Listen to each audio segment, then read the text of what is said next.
You ever see someone out there effortlessly crushing it and think to yourself, dang, I want to be them when I grow up? That's how I feel about Beth Dunn. Beth Dunn is an iconic content creator. She was the orchestrator and mastermind behind the iconic voice of HubSpot. She's written the literal book on how to build a brand voice called Cultivating Content Design. But you also see Beth gets something that most content creators don't. What you say and how you say it matters more than anything.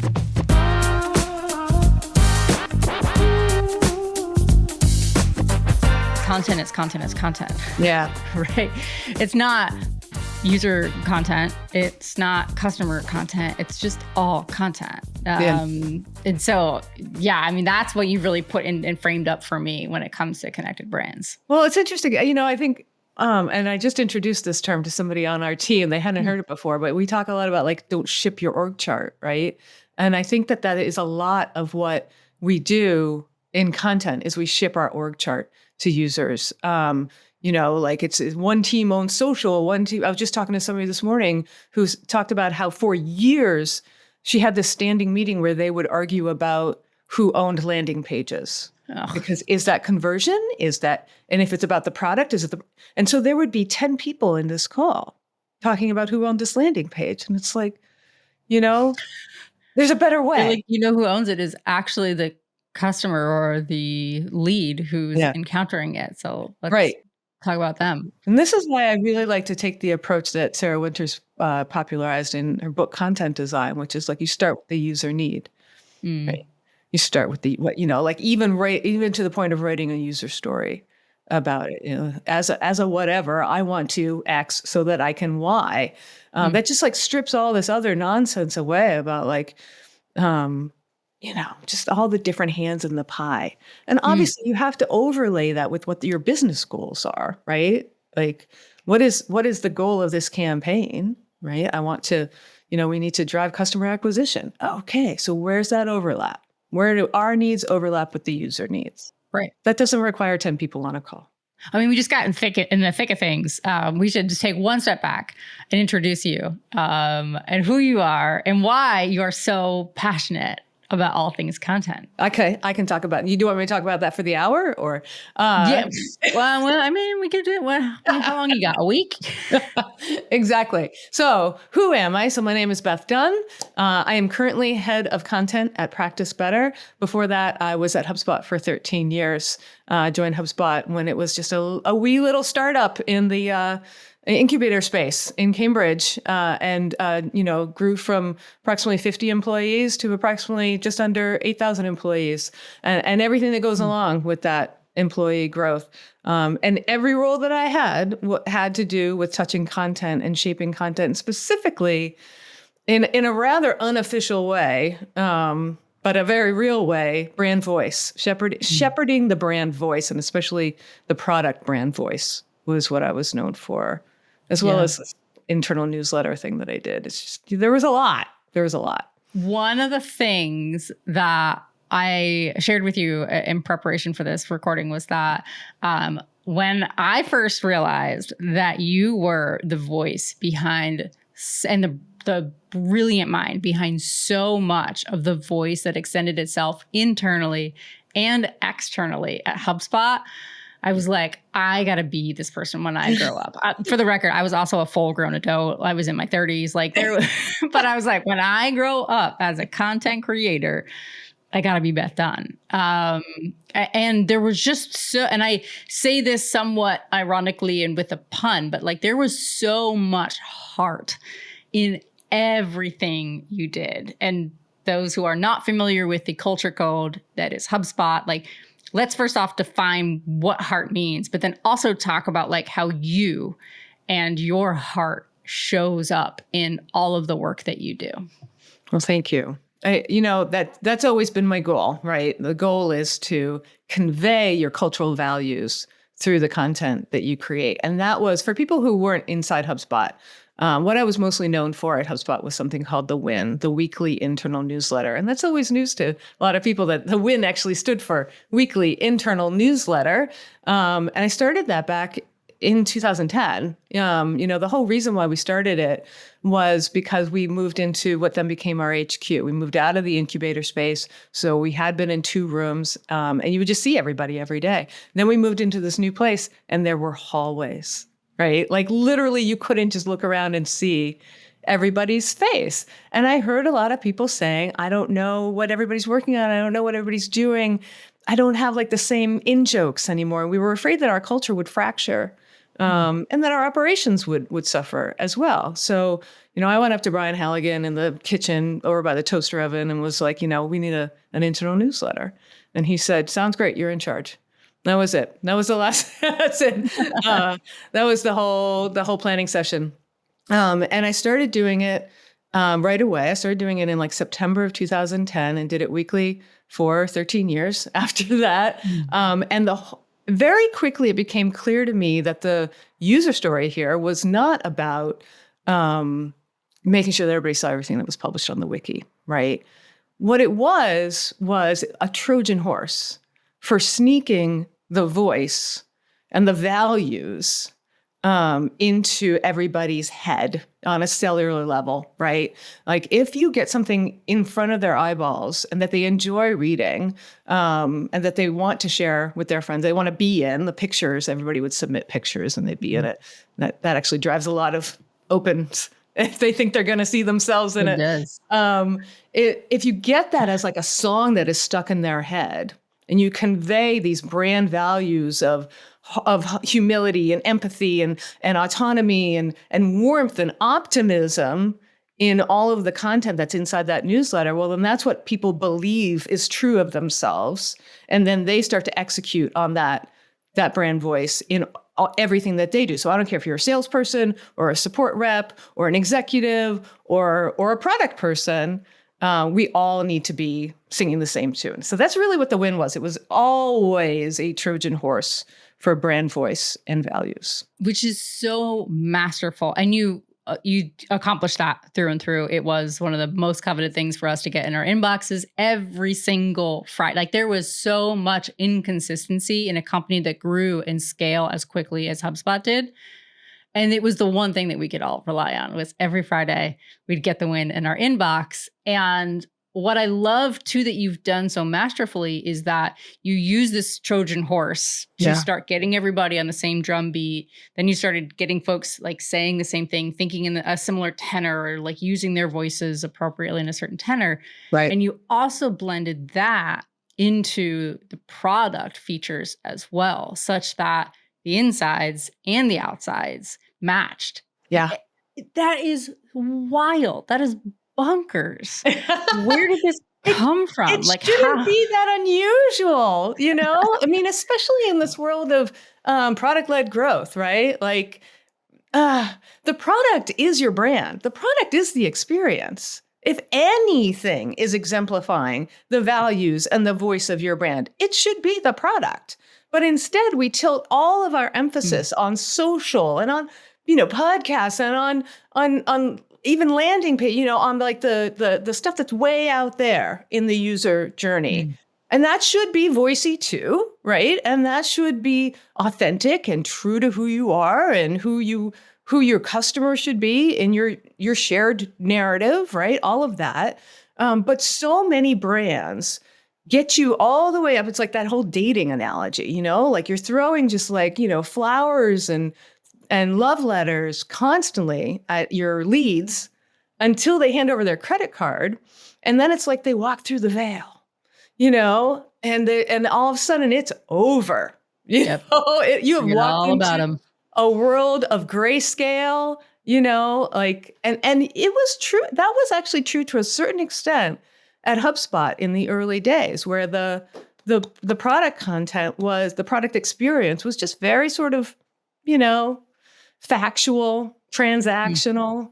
And we just started prioritizing, injecting some personality into wherever it makes sense. Now, I was the first UX writer at HubSpot, and that was an evolving role at the time. I mean, I still remember I was on the customer support team to begin with, just onboarding customers, every day. That's how so many of us started there in the old days.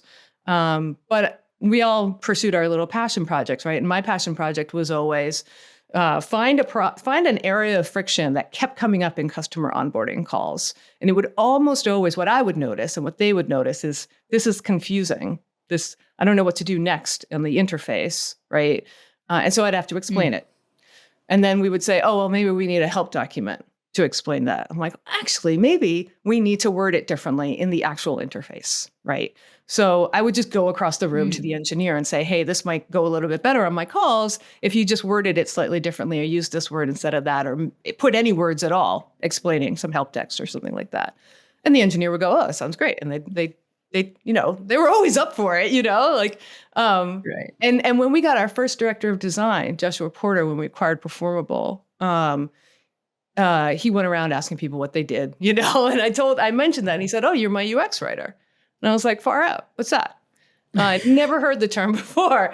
And, he made it my full-time job. Like, you're my UX writer, go find out what that is. This is your full-time job, is basically to create clear, concise content in the user interface that also makes people happy, right?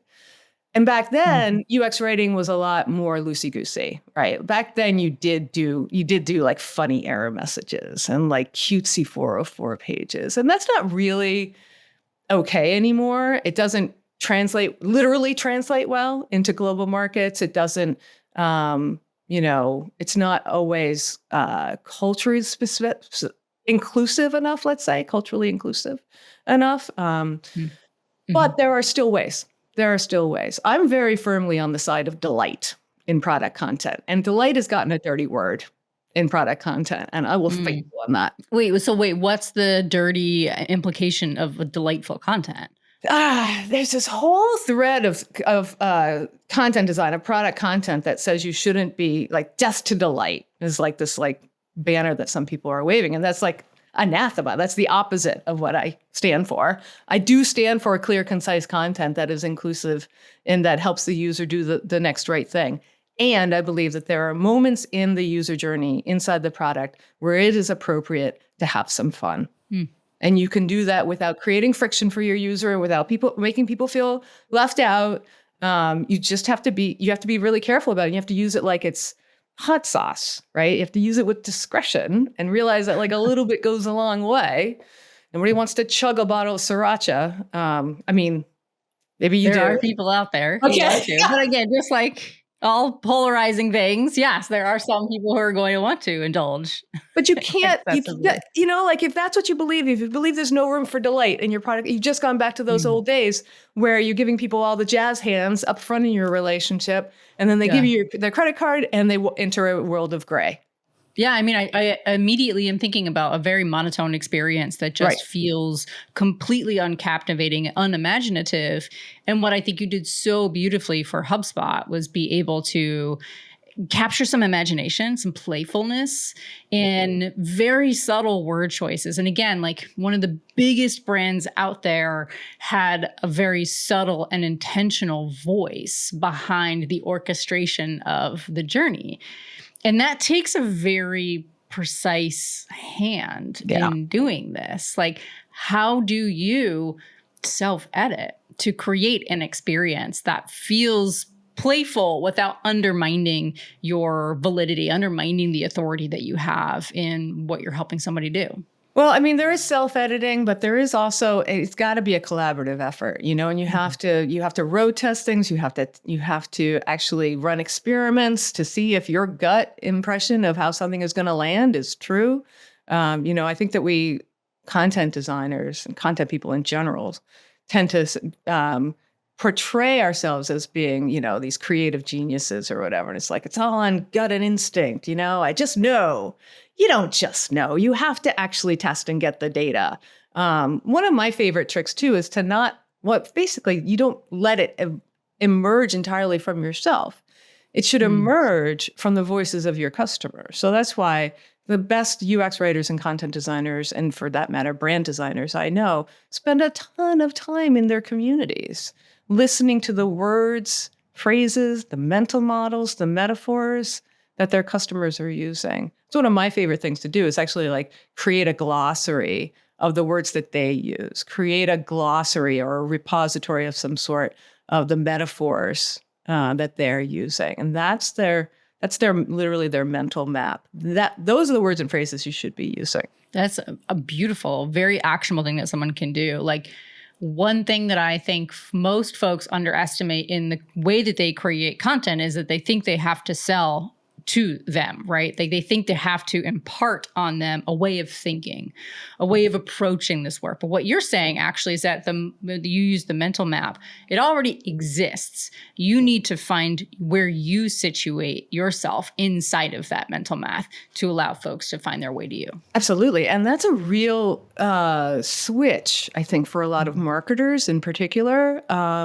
We're so used to thinking about ourselves as the hero of the story and thinking about ourselves as the solution that comes in and saves the day. You know, I mean, how many product announcements have any of us written that start off with like, we're so excited. First of all, you're starting off with us. Like, who cares? Ooh, wait, this is one of my favorite of your little nuggets and best practices for folks to take with. Can you talk about that, just the we and I rule of thumb that you have? This is one of my big tips for people is like, look for the pronouns, right? Look for we and I. That is a terrific indication that it's time to find a way to express the same thing using you and your, right? So the greatest example is the product feature, release, update, announcement, whatever. We're so excited to announce. We've been working behind the scenes. We, who cares? Like, I call that the emotional status update announcement. Like, basically, you're leading with the announcement that we're excited. That's not the lead, you know? And so how can you express that same thing just by starting off with you and your instead? And that sort of forces you to rewrite the sentence, literally rewrite the sentence in a way that's like, you're going to love scheduling meetings with the new scheduling app. You put the product in their hands by the very act of centering this and making them the subject of the sentence, right? It's so actionable. Any email you write. I did this at the time of this recording, it was Mother's Day. And I made sure that like, I did not start with, I am so grateful. I'm like, no, you're incredible. That's what you're trying to reorient folks to. And it's across everything, but especially across to your customers to put them at the hero position in the story, in the narrative. That's it. I mean, that is just like, if there's one thing that I can get across to people is that the customer is the hero of the story. And I think we all say that. And like, everybody's like, oh yeah, definitely. And then we write, we're so excited, you know, and we create content, we create stories as if we're the knight in shining armor that comes in and saves the day. At best, we should be the companion on the journey. At best, right? So if you're telling a story, you start with the customer as, you know, Frodo leaving the Shire, you know, and maybe we're Sam, you know, maybe like we come along for the journey, you know, and, you know, but the hero is always the customer. And I think that's just actually executing on that is something that a lot of people don't get a whole lot of practice in doing, because there are these accepted forms of how you write a feature release and how you write this and how you do, you know, and those old ways are, they don't serve our purpose. They don't. And it's helpful to reorient to the fact that like marketers understand that pattern disruption is a really effective form of marketing. However, pattern disruption doesn't mean that you need to do something super bold and out there. It can just mean allowing the hero of the story feel seen and heard and acknowledged, or just, you know, like they have a friend along in the journey.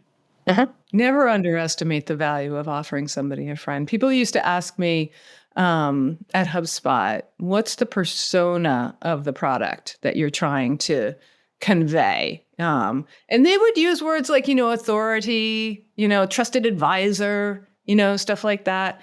And I was like, you know, I think that this software is your best employee, is your star employee. You know, it's the person that you hired. Maybe you didn't even know what a star you were hiring when you hired them, but we've all hired that person, right? And then all of a sudden you realize you can hand anything to this person and they're going to knock it out of the park. That's who we want. That's who we want this person to be. And that person is also going to be somebody that you enjoy spending your time with, because you're just not a star employee unless it's somebody that is going to, you know, play a little Taylor Swift song when that's what you need to hear, like, Yeah. yeah. It resonates so much. And what I find so interesting too about your career path and your journey is that so you started in this position where you were, very much in the seat of the customer, helping them reduce friction in the user experience. Then you started to help galvanize a followership of the values and the best practices of an organization through the WIM. Mm-hmm. Then you started translating some of the cultural norms into the product to standardize those three-part harmony. Right. And now you're in a position where you're helping to impart these best practices across a whole new team of marketers. Talk to me about that journey, because it's one thing to do it yourself and, just be able to execute, but it's a whole other to start to shape the minds, the hearts, the best practices of an entire team and an entire company. And I will say I actually wrote a book about this. I wrote a book called Cultivating Content Design, and it's about this, like how do you create an army of people who are all trying to do the same thing, who all believe in the power of content, who all understand how to convey your brand voice and values in writing, in illustration, in design, in whatever it is they own, whatever it is they execute on. And the real message of that whole book was that nobody does it alone, that you need to enlist champions. And that the best way to get something like that going is to work with the people who get it. Just start with somebody else in your organization who gets it. And don't worry about the haters. Don't worry about people who are like, I don't see what you're trying to do here. I don't. Just let them go. It's not for them, and it's okay to say it's not for them. Exactly. They will come around when the person that they already, value their opinion starts using you more, right? Mm-hmm. So work with the people who get it, and then those people will start advocating for you, right? So to answer your question about how is it different here? Honestly, I'm kind of going about it in a very similar way. Like when I started at Practice Better, I was just given, product content, right? And so I started. We've already oriented that product content is a very big body of work, very important. Yeah, but again, it's kind of that model of you own this piece of the product, of the content experience, you own this piece, so I wasn't, while I was occasionally asked to, weigh in on brand content, on marketing content, on events, on taglines, things like that. My area of ownership was just the product experience, and then that sort of expanded. So I did things like the onboarding flow, and we put some AI in there too, so that it would be very modern and customized and personalized. And then some of the product notifications, tried to inject bits of delight and illustration and the usual thing. And then we stood up a product marketing, like the first product marketing, organization, function, whatever. And that came under me, right? So I started in this space in product and just started sort of accreting and moving sort of out from there in the customer journey. So product. It's a very similar process to your evolution across HubSpot for sure. Pretty much my heart is really in product. Like I think that's the beating heart of an organization. But I think what makes me different is that I also think that that's the beating heart of your brand. That those are not two opposite poles of the customer journey. That's actually where, if it's the beating heart of your organization, that's where your brand is its most really real, because that's where the rubber hits the road. If you're writing checks on your social media side, on your blog, in your, out there in your marketing, that your product can't cash, then you have a broken brand. That is powerful, super powerful. As marketers, we spend a lot of time trying to get audiences, gain attention from audiences in any way possible, right? Like touting that we have the best of this or the best of that is part of our livelihood. How do you help customers, or how do you help marketers rather, who are you like, yeah, I have to deal with the fact that the reality is of my product is X. How do I market this while still being playful and realistic with what the product features have? I guess I don't see the conflict there, honestly.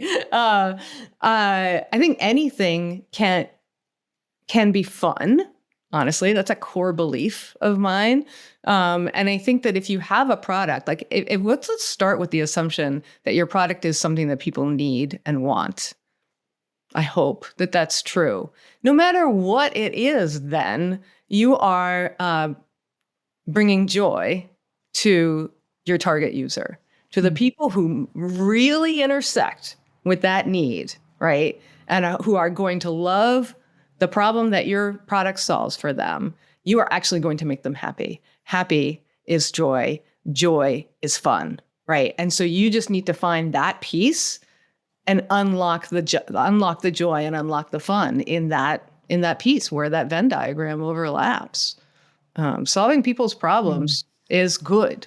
Like that is on the side of the good, and you can always be playful about that. Yeah. I tend to agree that you can always be and should look for opportunities to be playful. I'm also curious though, like I'm hearing in the back of my mind, I'm hearing like, colleagues who are like, oh, my boss is so serious. Our company takes itself so seriously. Oh yeah, sure. How do you advise marketers who are trying to gain champions internally and are doing their due diligence, right? They know I need to get some buy-in on this. I know I need some help galvanizing this. How do you help empower them?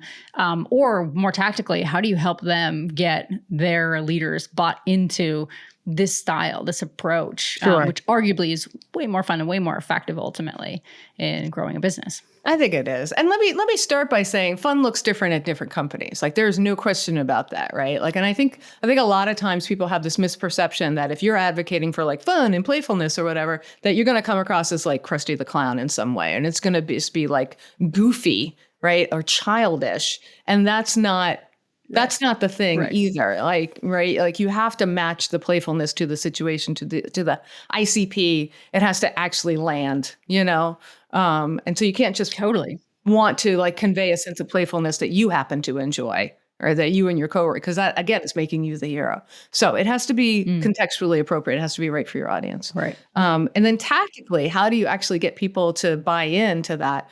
I mean, my move is always to first work with the people who get it. Find an ally who is working on something that is mission critical, right? Something that is high profile, but also manageable in scope and low risk, right? So, and that's tough sometimes, right? Mission critical, but low risk, right? But usually there's like a thing, something that you can tie a circle, draw a circle around and say, let's just try something. You just do a pilot, right?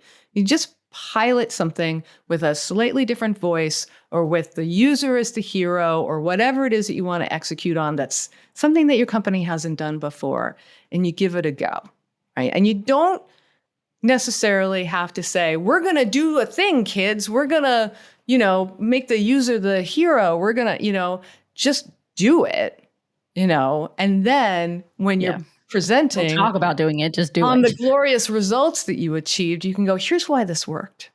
The reason why this worked is because we make the user the hero. The reason why we worked is because we injected a slightly more playful tone. That's not a coincidence, right? Usually people can see it, they see, and people want to get great results, right? So if they see that success gets to success, right? So if they see that you have been successful in this feature launch, in this whatever, they're going to all talk amongst themselves and go, how can I get some of that? So good. Well, and so now you're also focused. So you're content, right? That's so right. The entire customer life cycle. And so I dove into talking about the team and helping to galvanize a team around this. But what I'm also really excited about too is they're following that thread of playfulness in app, playing around in the product, being really thoughtful, the continuity between the employee and employer brand, and how you get your team really bought into the way and style and playfulness that you're bringing into your product. And now you're all the way at the top of the funnel too. Yes, we've completed the journey. We've gone from the product, from the bottom of the funnel all the way out to tofu, to first touch, right? So we've made content into this completely horizontal function at Practice Better, where, on my team, I have social media, email marketing, the blogs, the content marketing, product marketing, community, academy, product content. Yeah, it's great. It's interesting because in any other organization, they'd be like, let's break this down. That's demand gen. That's growth. That's Right. product marketing. And just like everybody go your own separate way. And so I applaud you and the team at Practice Better for saying there's a better way to build a better, more horizontal, and I assume there's a much more interwoven and intentional customer journey as well too. Again, talk about a connected brand. Like every single touch point has that continuity and the playfulness that is going to be infused in that. Like, where did that decision come from? How did you decide, you and or the team decide that this is the right way to architect the customer journey? Well, I mean, I think it does, it does have to come from the top. And Kim Walsh is our CEO, and there's no coincidence. She's also from HubSpot. She was at HubSpot for 10 years, and she gets it. So I get to work with someone who gets it. And one of her mantras has always been break down the silos.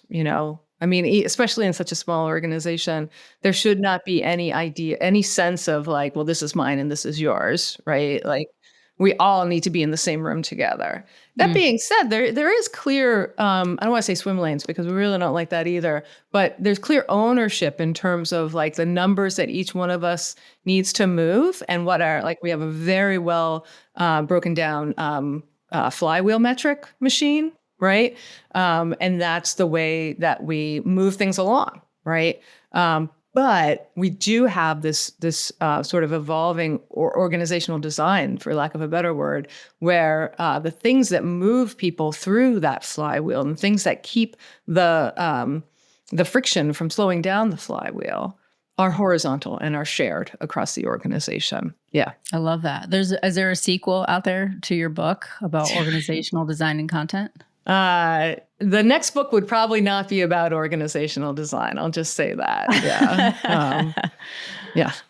That's a bigger bundle than I really want to tackle myself. My answer to that question is usually, it depends, because so many organizations already have these inherited, structures, and you can't just burn it down and build the world anew. So again, I'm very sort of pragmatic in my approach, right? So to people, to your listeners, whatever, who are like, that sounds great, Beth, but that's not how my organization works. What should I do? Again, I go back to find an ally, work with the people who get it, and just sort of, infiltrate other people's hearts and minds from there. Because you're right, you are, to a large extent, you're stuck with the organizational structure that you've got. Yeah. Yeah. Well, I mean, that's also part of what building a connected brand is all about, right? If you're trying to bring the continuity of this, that the organizational design, the content design, every element of the design that you're trying to architect has to have interconnectivity and intentionality behind it. Right.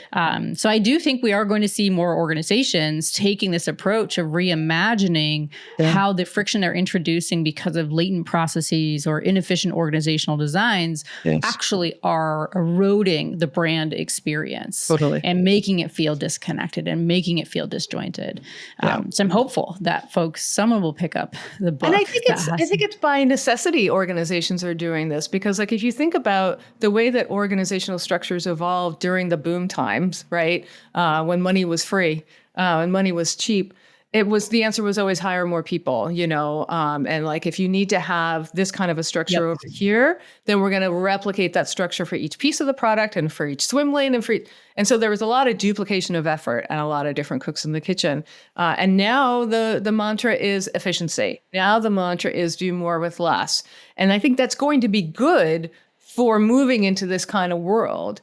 And my CTA to people who are in content today, whether you're in content or in marketing or whatever, is to get on board that, right? And to not necessarily see where you can actually add leverage and have impact. And don't necessarily be too precious about I'm a product content person. That is a discipline, and that is an important discipline. Mm-hmm. But we need to move outside of that narrow viewpoint that we just own this piece of the customer experience. Like I am just a product content person, or I am just a social media content person. We are going to have to evolve out of that framework, I firmly believe. And that doesn't mean that product content design is dying, which some people are talking about. It doesn't mean that any of these disciplines are any less important than we ever said they were. It's just that I think that we all need to be a little bit more of utility players for a while, right? Yeah. And figure out how this is all going to shake out together rather than just sort of sitting on the sidelines and saying, well, when you're ready to start hiring, exactly this, just this one thing, I'll be ready for you. If we want to build the world anew in this more interconnected way, we got to get in there. We got to get in there and start reshaping things ourselves. Yeah, I agree.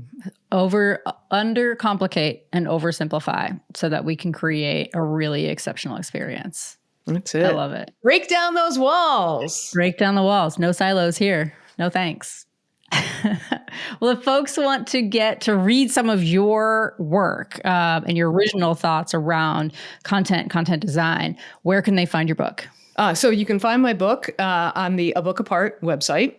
If you just do a search for cultivating content design, it's also linked on my own website, bethdunn.com. So that's probably the easiest place to go because it's available in a number of different locations. You can buy it on Amazon too. But the book is Cultivating Content Design.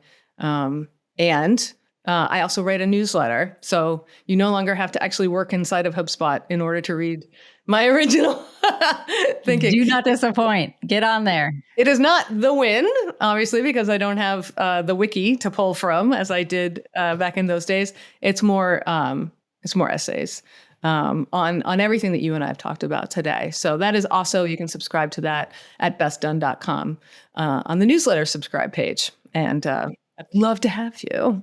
Oh, would love to get in on the mix of that. Get a little taste of the win, the olden days, or at least Beth Dunn in my inbox. Because I missed that. I missed that.